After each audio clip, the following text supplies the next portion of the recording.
Հայաստանը դառնալու է Ռուսաստան։ Լուրջ Վերջը հայր մերը գիտեք։ ներում չի կարող լինել։ Իսկ քանի բանկում փայ ունեք։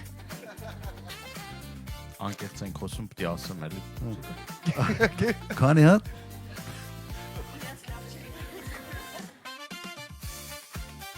Բարև ձեզ, ես Ռիփսիմեն եմ, հարցս կուղեմ բոլորին, ինչ կարծիք ունեիք մինչև Ռոբերտ Քոչարյանին ճանաչելը ու իրեն ճանաչելուց հետո։ բայց շատ զգուշ։ Կարծում էի շատ խիստ, բարձվեց ինչ, բարձվեց։ Ես ինչ եմ հասկացել, էլի։ Եթե ձեզ adekvat հիմնավոր կարծիք ասենք, անհնարինը դա փոփոխություն չբերի։ Մոտ 80-90%-ով պատկերացրել եմ նենց, ոնց պարոն նախագահին հիմա ճանաչել եմ եւ եթե դու չլինես, չգիտեմ, երբեմն նաեւ խիստ չլինես կարգապատ, դու չես կարող ունենալ այդ հաջողությունները։ Մի պատմություն էլ ես պատմեմ, ազգային ժողովում ելույթ եմ ունենում եւ քննադատում եմ նախորդ իշխանության ժամանակ բաստողումները բան, մինչեւ գալիս եմ հեռախոս եմ հասնում, տեսնում եմ տասնյակ զանգեր բան, ասում եմ, բա որ դու քննադատում ես, բա չես վախենում նախագահը կարող է բան անի, նեղվի կամ չգիտեմ, եւ այս առումով այդ կարծրատիպերը, այդ միֆերը, որ կա իրապես գոյություն չունի, էլի, Ժողովուրդ ջան,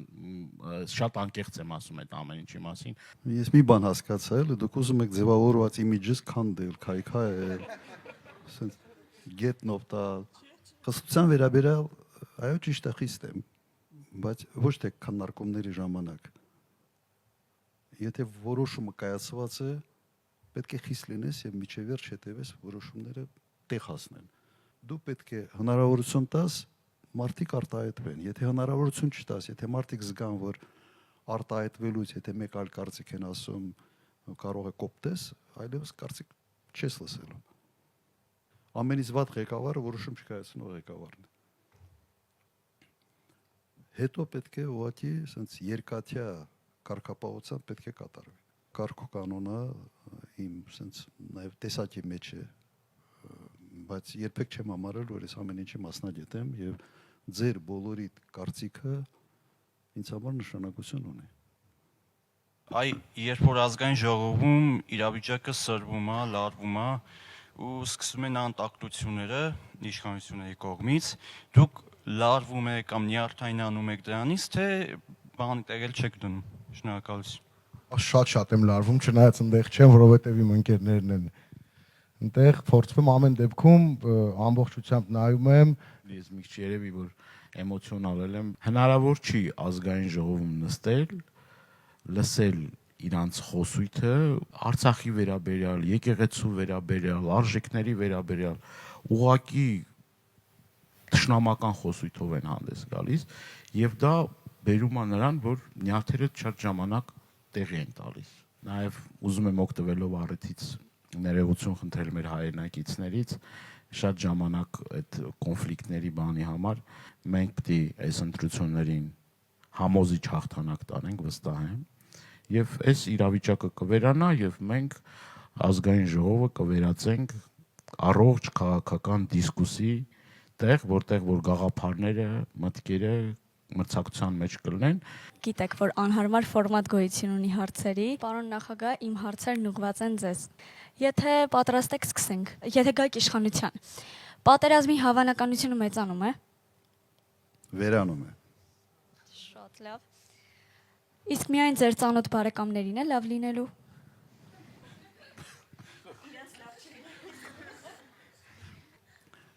Նայեք, ես 10 տարի նախագահ եմ եղել, իմ բոլոր ծանոթ բարեկամներ, ուսանողական ընկերներ, բոլոր ինձանից նեղացած են։ Ինչու։ Պաշտոններ չեն ստացել։ Հայաստանը դառնալու է Ռուսաստան։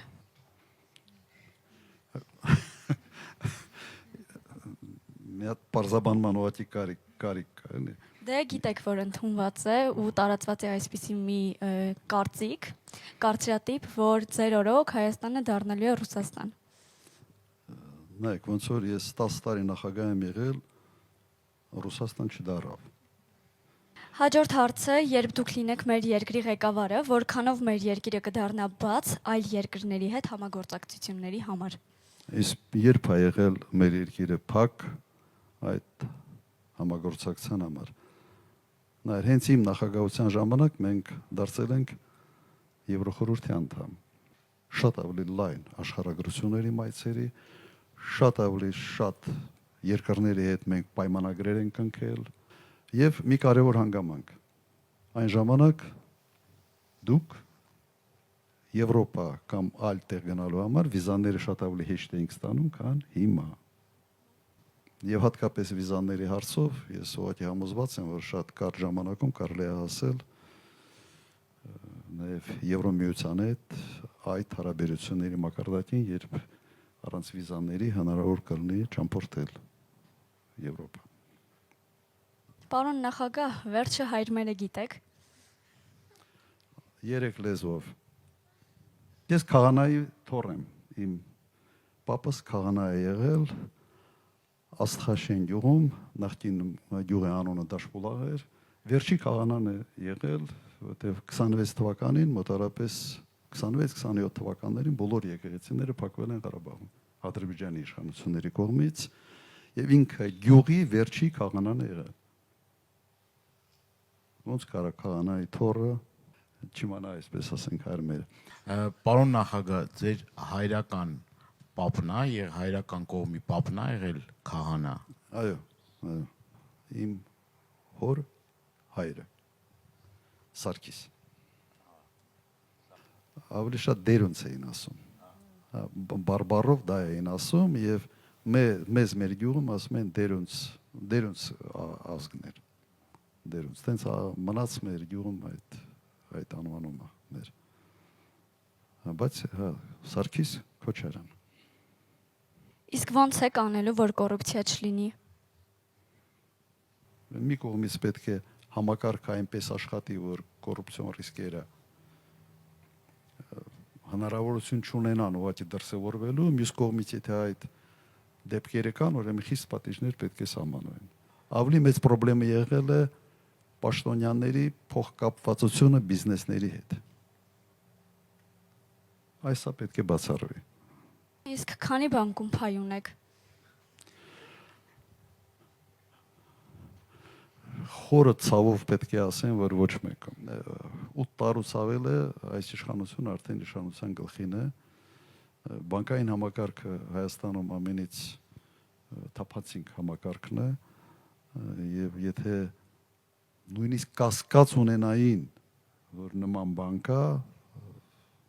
վաղուց քրական գործերում սա արտացոլված կլներ անկասկած։ Հիվանդանոցներում Նայիրի բժշկական կենտրոնն էլ չէ։ Եթե մենք Նայիրի բժշկական կենտրոնի հետ կապ ունենայինք, ապա եւս այդ հարցով մի հատ քրական գործ կլներ եւ մեղադրալի կարգավիճակ ունենայինք։ Չկա զրո։ Այդ Հեբելսյան բանն է, չի 100 անգամ մեկ սուտը կրկնում են, ուղղակի այդ սուտը ճշմարտություն, ոչ թե ճշմարտություն է դառնում, բայց ընկալում է որպես ճշմարտություն։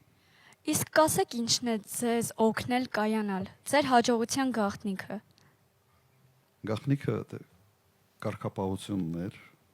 Երևի յուրաքանչյուրիդ մոտ եթե օրինակ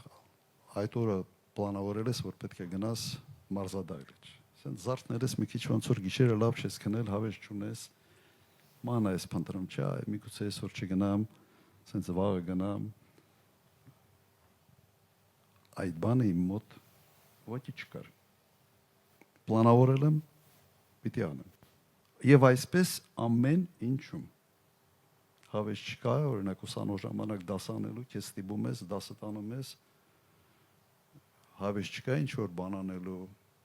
հավես կա այդ օրը մի երկու ժամ շատ քնելու, բայց դու քեզ զսպում ես եւ քո պլանավորածը առաջնահերթ է դարձնում քո համար։ Սա է իմ կարծիքով ընդհանրապես կյանքում հաջողության հասնելու գրավականը։ Եվ իմ վերջին հարցը, պարոն նախագահ, որը շատ կարևոր է։ Պատմության մեջ ուզում եք մնալ ավելի շատ սիրված ղեկավար, թե արդյունավետ։ Իհարկե արդյունավետ։ Եթե դու պետական գործիչ ես, ուրեմն առաջերտին քո ժառանգությունը դա քո կատարած աշխատանքներն են։ Հիմա դրա արդյունքում սիրված ես, թե սիրված չես, կարևորը արդյունավետությունն է։ Այդպես եմ միշտ մտածել։ Շնորհակալ եմ շատ նման անհարմար հարցերը հանդուրժելու եւ ամենակարևորը պատասխանելու համար։ Շնորհակալություն։ Պարոն նախագահ, այսքան որ այս անհարմար հարցերն եղավ, այսքան անկեղծացեք, մի հարց էլ ես ունեմ, այդ հարցով էլ ինձ են շատ դիմում, որ միջնորդեմ վերջը դեֆանսը ձերն է, թե չէ դեֆանս թաղամասը Երևանի։ Ինձ խնդրում եմ, որ միջնորդեմ, չգիտեմ, ինչ-որ զեղչերով տուն վերցնեն, սա անեն, նա անեն։ Ոչ,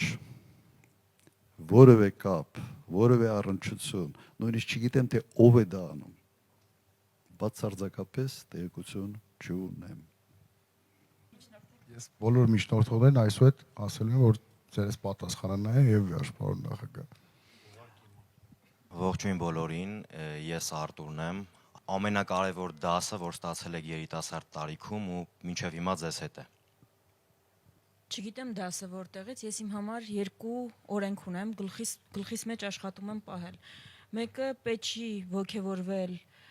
ոգևորիչ խոսքերից, խրախուսանքներից ու պետք չի ընկճվել քննադատությունից։ Ոչ մեկը, ոչ մյուսը։ Եվ երկրորդը կարևոր չի հարվածները ընկնելը, դա չի որոշիչը կարողանում ես վեր կենալ, թե չէ, շարունակել քայլել։ Այս փորձում եմ գլխիս մեջ պահել։ Ամենակարևոր բանը, որ ես ինձ համար միշտ որդեգրած եմ եղել, ես հասկացել եմ իմ ցանկացած քայլ ուղիղ եւ լավը եւ վատը անդրադառնալու է իմ ընտանիքի վրա։ Այսինքն ասել են սևակը այսինչ ընտանիքի զավակն է, այսինչ մարդու որդին, ես հասկացել եմ, եթե լավ բան նախաձեռնեմ, լավ բան իրականացնեմ, դա պատիվ է բերելու իմ շրջապատին, իմ ընկերությանը։ Հարցս հետևյալն է. Հայաստանը երբևէ կդառնա Եվրոպա, իսկ ինչ պետք է անել դրա համար։ Եթե խոսքը գնում է երկիր բարեկեցիկ, ժողովրդավարական, երկիր, որտեղ քաղաքացին իրեն լավ է զգում, պաշտպանված է զգում, այո, դա հնարավոր է կառուցել, անկասկած։ Համակարգել ուժեղացնել կարող ենք, տնտեսություն զարգացնել կարող ենք, ապրանքների որակը բարձրացնել կարող ենք, ազատ նենց անձնագիր ունենանք, որը խնդիրներ չի ստեղծում, հակառակը դռներաբացում, այո, կարող ենք։ Կրկին ողջունում եմ բոլորին, ես Անժելան եմ, հարցս ուղղված է Սևակ Խաչատրյանին։ Դե քանի որ հանրություն ձեզ համեմատաբար ավելի քիչ է ճանաչում, ես կուզեի իմանալ, որոնք են մի քանի բաները, որ կուզեք ձեր մասին իմանա հանրությունը։ Շնորհակալություն։ Բայց ես ուրիշ հարց ունեմ։ Կարող է ինչ-որ բան կա, որ հաստատ կուզես, որ չիմանան։ Չէ, որովհետև երբ որ տենց ինչ-որ բաներ այսօրվա այս դարում, այս լուսավոր դարում հնարավոր չէ լինի թաքցնելը։ Բայց կարելի է այս հարցին գործընկերները պատասխանեն։ Իհարկե։ Դժվար վիճակի մեջ դրեցիք։ Ինքը իր մասին դժվար լավ բաներ ասեր, վատ բաներ պիտի ասեր։ Սևակը մարդ է, ով ունի հստակ արժեհամակարգ ու հստակ կարմիր գծեր, որ չի անցնելու ոչ մի պարագայում, կապ չունի քաղաքական բանը ինչա թելադրում։ Մարդ է, ով ունի կարմիր գծեր ու իր արժեհամակարգը, որ ինքը կրողն է ու որը պաշտպանում է։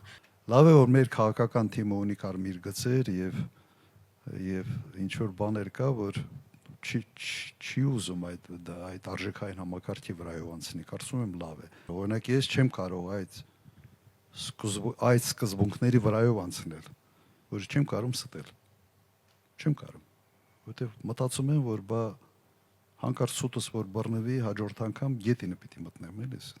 չեմ կարող բան անեմ։ Դրա համար այսքան տարի քաղաքականության մեջ ոչ մեկը չի կարող ասել, որ ես մի բան եմ ասել, հետո մեկ ուրիշ բան եմ ասել, հետո լրիվ երրորդ բան եմ ասել կամ ստել եմ եւ այլն։ Այդ ընթացքում նախագահի կառավարման հսկայածավալ աշխատանք է տարվել, բայց այն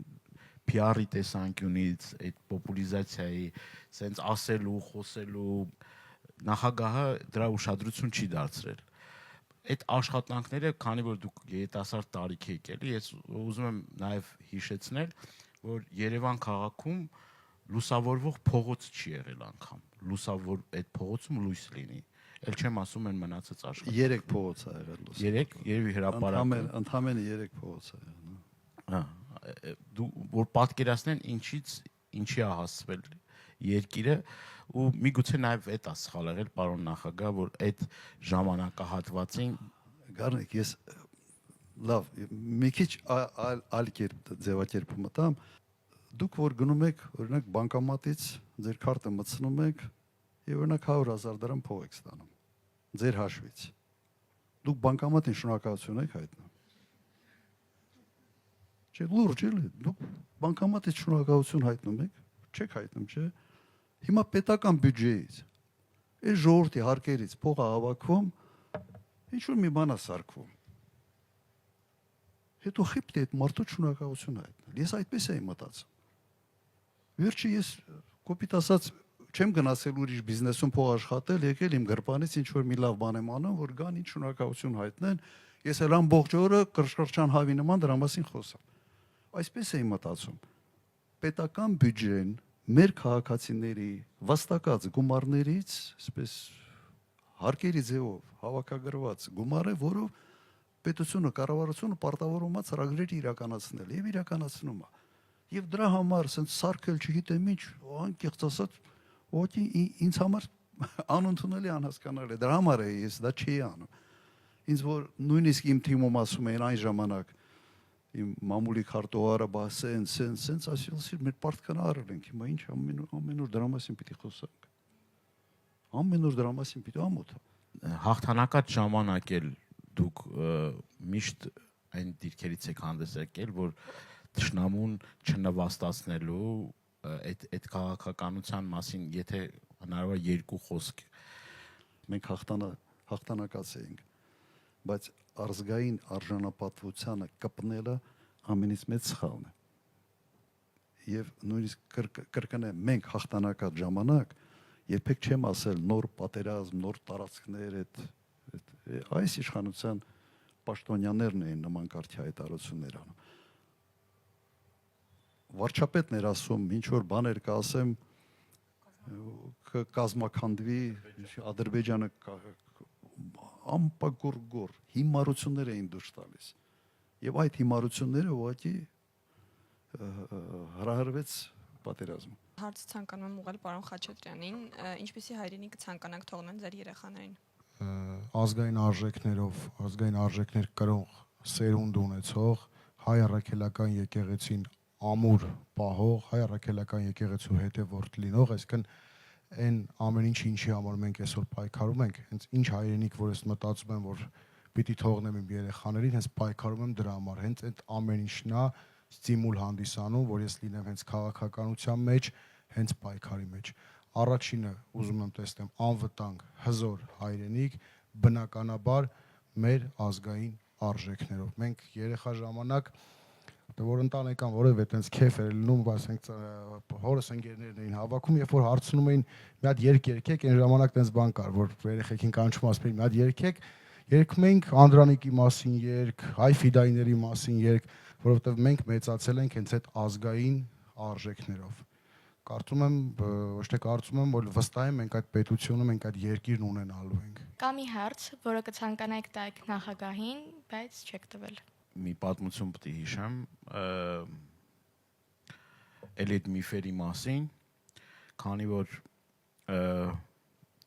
անկեղծ ենք խոսում, պետք է ասեմ, էլի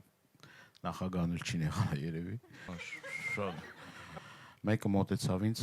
ասեց, կարող ես նախագահին ասես, այդ սպայկայի հետ կապված 44-օրյա պատերազմի գիտեք ինչ բաներ կար։ Ասում եմ, բայց նախագահը ինչ կապ ունի սպայկայի հետ։ Այսինքն այն միֆերը, այն հերյուրանքները, այն ամբողջ ինչ որ կառուցվել է։ Այս տարիների ընթացքում անընդհատ մարդկանց ուղեղը փորձել են մտցնեն, վերջերս մեկ ինձ մոտեցավ, ասեց, ես տարիներ շարունակ այդ միֆերով, այդ լեգենդներով, այդ ստերով ապրել եմ եւ ես ամաչում եմ, որ հավատացել եմ այդ ամեն ինչին։ Հարց չունեմ, ինչ հարց կա, այդ հարցերը բաց ու թափանցիկ տալիս են։ Ես հարց տամ։ Դե միշտ այս ընթացքում գործնական հարցեր են քննարկել, բայց այդպես էմոցիոնալ բաներ չեն քննարկել, առիթ է։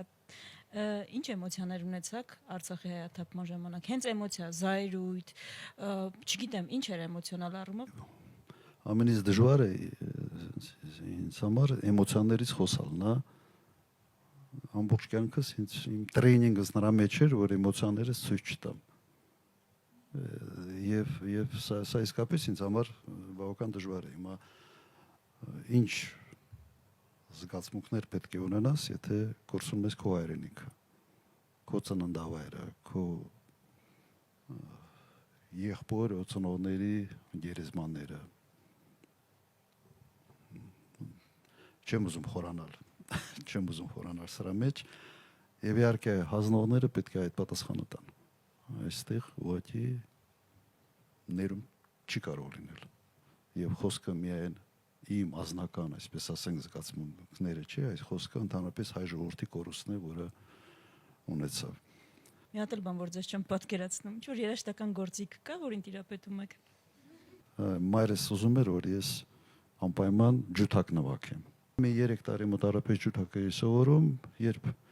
արդեն բավարար չափով արդեն հզորություն ունեցա չի ենթարկվելու, սկսեցի չի ենթարկվել եւ թողեցի դպրոցը։ Դրանից հետո ջութակ ձեռս չեմ վերցրել, բայց ջութակը որպես երաժշտական գործիք իսկապես սիրում եմ։ Մի ժամանակ կատակ էի արել այդ արդեն բանի ժամանակ, որ ինձ մերս հիշեցրեց այդ ջութակի հարցը, ասի՝ «Մամ, դու չես ջոկել, որ ավտոմատը ձեռիս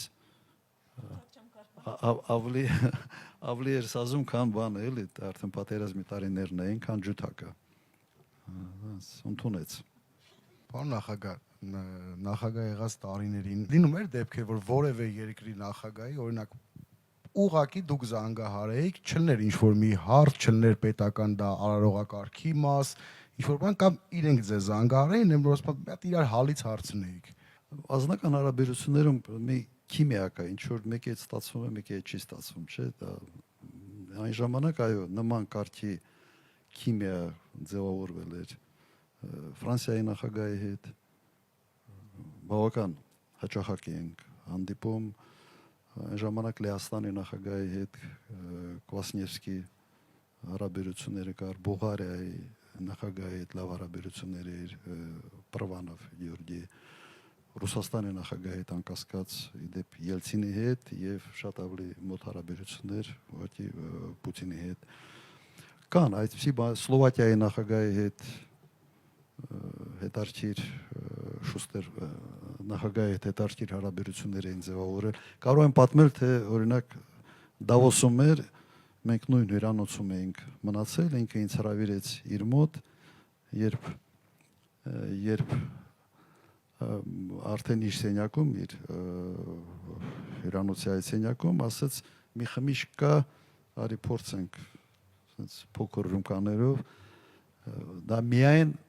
իմ ծննդավայրում, իմ գյուղում են դա սարքում, մեր շրջանում, ուրիշ տեղ աշխարհում այս խմիչքը չկա, ասացի փորձենք։ Օտարը հասկացա ինչ է, հոնի օղի էր։ Խմեցի, ասի ինչքան ես ուզում դրանից քեզ ուղարկեմ, ասեցի ոնց, ասի լսիր, մանկուց եմ ես այդ օղին խմում։ Չհավատաց, հենց հետ ենք եկել, այդ օղուց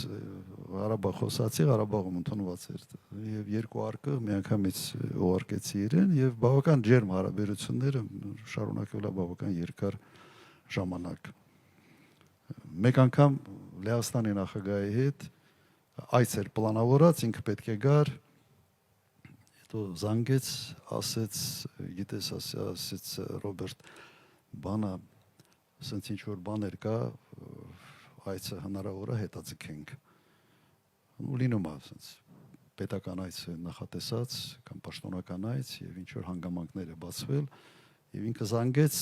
որ ես հանկարծ չմտածեմ այլ բան կամ չնեղանանք, որովհետեւ պրոտոկոլային ինչ որ միջոցառումներով պատրաստվել ենք արդեն։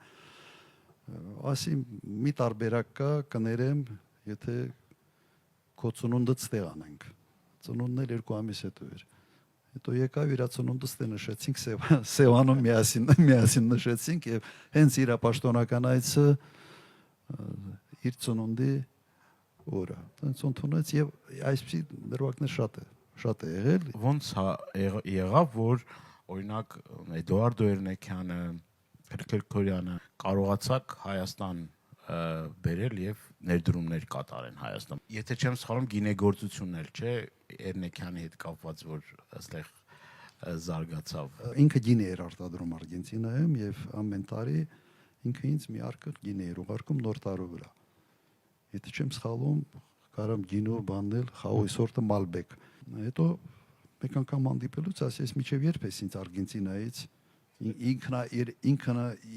ինքնաթիռով ինքը իր սեփական որ գալիս գնում էր, ասես միջև երբ ես այդ Արգենտինայից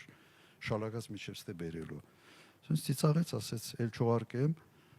այս չի ուղարկի, բայց ստեղը արջեցրած ստեղի աճեցրած խաղողից, ստեղի սարկած գինուց, հետո երևի մի 2 ամսից հետո ինքը որոշել է ստեղ հողարնի խաղողի այգիներ հիմնի եւ գինի արտադրի։ Կարած գինին հենց մեր այդ խոսակցության այդ զրույցի արդյունքում ծնվեց։ Մարդիկ ուզում են իմանալ տուրնիկի վրա ժիմ քանի հատ է կանում եւ ամենաշատը վերջի ռեկորդը որն է եղել օրինակ։ Ջայել ժամանակ 28 անգամ ժիմ է անում։ Լավ թիվա։ Բայց 10 հատ հենց հիմա էլ կանեմ։ Լավա թե լավ չի, չգիտեմ։ Շատ լավ է։ Շատ լավ է։ Ես մեկ հատ չեմ կարող անեմ։ Քանի հատ։ Մի հատ։ Լուրջ կյանքում չեմ արել, չեմ փորձել, պարոն նախագահ։ Այդ լավա էս հիմա իմացա, եթե 2 ամիս առաջ իմանայիք դաշինքը ուրիշ ֆորմատով։ Ես է ցուցակի մեջ չէի լինի երևի պարոն նախագահ, չէ՞։ Լավա ուշ իմացանք։ Դուք ասացիք, որ 18 թվի աղետների պատասխանատուներին դուք պատժելու եք, կցանկանայի իմանալ 21 թվին ես ծանոթներ ունեմ, որ նույնպես նորից ընտրել են մեր այսօրվա իշխանություններին։ Դուք նրանց էլ եք պատժելու։ Հա, խոսքը գնում է ուղղակի պատասխանատուների մասին։ 18 թվականին մարդկանց մոտ իսկապես կար ոգևորություն։ Ենթադրում եմ, որ կար նաև փոփոխությունների մեծ սպասելիք, մեղադրել ժողովրդին դրա մեջ ուղղակի անհետեցություն կրնի։ Խոսքը գնում է այն մարդկանց մասին, որոնք որոշումներ են կայացնում, սխալ որոշումներ են կայացնել կամ մտածված այնպիսի որոշումներ են կայացնել, որոնց պատճառով մենք ունեցանք պատերազմ, պարտվեցինք այդ պատերազմում եւ հետո հանձնեցինք Արցախ։ Սա կոնկրետ մի շատ փոքր խմբակ է։ Կոնկրետ փոքր խմբակ։ Սրանք պետք է պատասխան տան։ Մարդկանց հետ շփվելուց այս նախադասությունը շատ հաճախ է, որ եթե սրանք մնացին, երկրից գնալու ենք։ Նախ հենց անմիջապես ասում ենք, որ եթե սրանք մնալ չկա, այդ նախադասությունը այլևս մի արտասանեք, որովհետև սրանք չեն մնալու։ Հայրենիքը մեր ծնողն է ու հավաքվել ենք բոլորս, որ կարողանանք բուժել, որովհետև այս 7-8 տարիներին շատ վատ հիվանդությունով է վարակվել։ Հիմա ինչ անենք, մեր ծնողին հիվանդ վիճակում թողենք գնանք, վստահ եմ, որ անկախ քաղաքական ռեժիմից երբեք պետք չի նեղանալ հայրենիքից ու փորձել ապրել հայրենիքից հեռու։ Ինձ հետաքրքիր է դուք ինչ հետաքրքիր պատկերացումներ կամ ծրագրեր ունեք Երևանի հետ կապված։ Շնորհակալություն։ Երևանի մասին խոսալուց երևի առաջի հերթին այդ խցանումներն է մտքիդ գալիս։ Եթե դու օրը պետք է 2 ժամ, 2.5 ժամ անցկացնես խցանումների մեջ, քաղաք պրոբլեմային է դառնում յուրաքանչյուր քաղաքացու համար։ Ուրեմն այս հարցը առաջնային եմ համարում Երևանի համար։ Երևանը պետք է ունենա նաև այսպես հին Երևանի հատված։ Այն ժամանակ եւս հատուկ հատկացրեցիք մի հատված, որը պետք է հին Երևան լիներ, բայց ինչ-ինչ պատճառներով այդ ծրագիրը ասես չքայլեց։ Ինչ որ կիսատ պարատ, ինչ որ բաներ արվեց, կարծում եմ սա այն դեպքն է, որ պետք է անել։ Այդ հին քաղաքի հատվածը մենք պետք է ստեղծենք։ Քաղաքին ոնց որ դա է պակաս։ Մի շենք կար, երևի դուք չեք հիշում կամ միգուցե, չգիտեմ, նկարների վրա տեսել եք, Կուկուռուզ էր անվանում։ Հա, հիշում եք այդ շենքը։ Ինքը որոշակի սիմվոլիկ բան ուներ, նշանակություն ուներ Երևանի համար, ուղղակի երկրաշարժից հետո այնպիսի վթարային վիճակում էր, որ պարզվեց, որ ներդրողը հնարավորություն չուներ որևէ կերպ այդ շենքը վերականգնել։ Հենց տակից միջև վերև ճաք էր ուղղակի։ Մեջ ճաք էր եւ շենքի ամրացումը բավական պրոբլեմային էր։ Այն ժամանակ շենքը քանդվեց, տեղը ուրիշ բան պետք է կառուցվեր, նմանատիպ կարելի էր այստեղ մի շատ սիրուն պրոյեկտ ուղղակի ունենալ։ Այս կցանկանայի տեսնել։ Եթե ձեզնից մեկը մեքենա վարում է, ովքեր իմ ընկերներից վարում են, շատ ավելի նյարդային են, քան նրանք, ովքեր չեն վարում, որովհետև հանդիպման ժամանակին հասնում են հանդիպման 40 րոպե կայանատեղի են ման գալիս։ Կայանատեղիներ են պետք։ Ու այս կարմիր գծերը անդադ հանկացնելով այդ չի լուծումը։ Կայանատեղիներ կառուցել, բազմահարկ, վերգետնյա, ստորգետնյա։ Այս կարմիր գծերի այս անտրամաբանական թանկացումները հետ գնալ, նորմալ տրամաբանական օրինական գին սահմանել, բայց դրա համար մարդկանց տալ տեղ կանգնելու, այսինքն կայանատեղիների հարցը, հաջորդը։ Տրանսպորտի հարցը, որ 50%-ով թանկացավ ու սովորական Երևանցու բյուջեն հիմա 50%-ով ավելի շատ գնում է տրանսպորտի վրա։ Հետ բերել 100 դրամը մետրոյի ցանցի ընդլայնում։ Մեր քաղաքը կարա մետրո ունենա, այլ էս միագծից բաց մի քանի կանգար ավելանա, բայց դրա համար պետքա թիմ, ով կարողանում է մեծ նախագծեր իրականացնել։ Մայիսի սկզբին մենք ունենք Երևանի ներկայացում, հուսամ ձեզ կտեսնեմ, ովքեր հետաքրքրված են, որովհետև իսկապես շատ լուրջ ուշադրություն ենք դարձրել հենց Երևանի հիմնահարցերին։ Հիմա շատ մարդիկ կան, որոնք որ իրենց տաներում օդի այդ չափիչ սարքերն են դրել։ Երևան քաղաքը դարձել է ամենաաղտոտված օդի աղտոտվածությամբ ամենաբարձր նիշ ունեցող քաղաքներից մեկը, եւ դա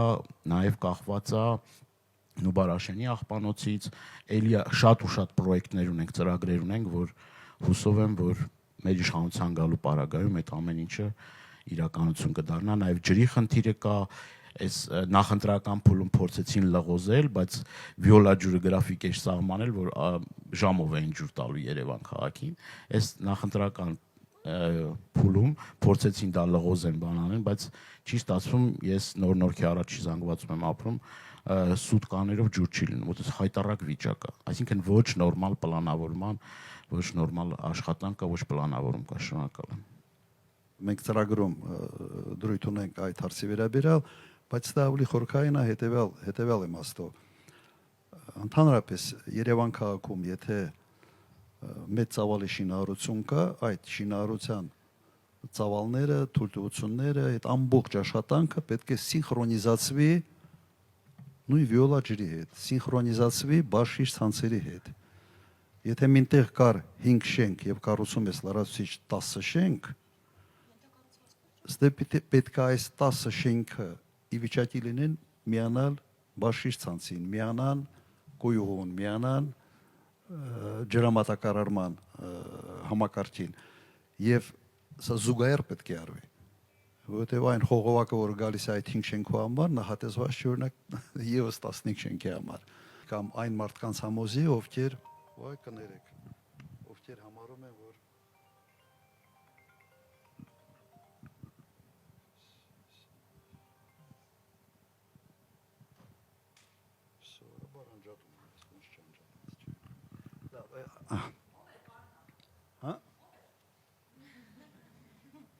ասեմ ով է։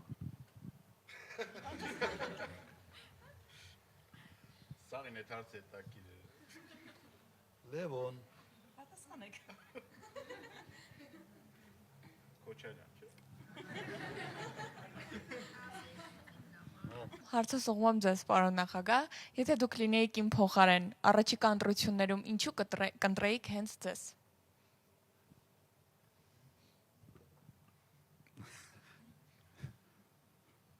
Հա, որովհետև դա միակ ճիշտ որոշումն է։ Որովհետև Հայաստան դաշինքը ունի այն, ինչը այս երկրին անհրաժեշտ է։ Հիմա պետքա փորձառություն, պետքա լավ բանակցող, պետքա մեծ պրոյեկտներ իրականացնել կարողացող թիմ։ Ուրիշ կարող ես չեմ տեսնում ամենայն հարգանքով։ Ես ոչ թե որովհետև սիրում եմ Հայաստան դաշինքի անդամներին իմ ընկերներն են, նայում եմ իմ պետությանը ինչ է պետք, որ գնայի վիրահատության լավ բժիշկ էի ընտրելու։ Հիմա երկիրը այս վիճակում է, պիտի ընտրենք մեկին, ով կարող այս վիճակից հանի։ Դրա համար։ Բայց ասեմ, սա ամենից մեծ պատիժն է լինելու։ Իրականում չեմ նախանձում նրան, ով ընտրվի առնվազն մոտակա մի 2-3 տարին, դաժան տարիներ լինելու ընտրվածի համար։ Որովհետև դուք ընտրելու եք փորձը, ընտրելու եք երիտասարդությունը, ովքեր պատրաստ են անձնվիրաբար ծառայել Հայաստանի Հանրապետությունը, որպեսզի ունենանք ազգային հզոր պետություն։ Հիմա պետք է իրավիճակը շտկենք եւ մենք այն ուժն ենք, որ կարողանալու ենք հաղթահարել այդ դժվարությունները եւ նախագահ Քոչարյանն էլ այդ ճգնաժամային կառավարիչն է միշտ դժվար պահերին պարոն նախագահ տենց է ստացվել ձեր կյանքն էլ տենց դասավորվեց ինչ արած Պարոն նախագահ մեկ էլ բոլորը մի հատ սելֆի անենք Անենք Միասին կարող ենք կյանքը կոզորացնել Միասին կարող ենք կամքը քո ամրացնել Որ լցվի լույսով լի մեր տունը Տարածվի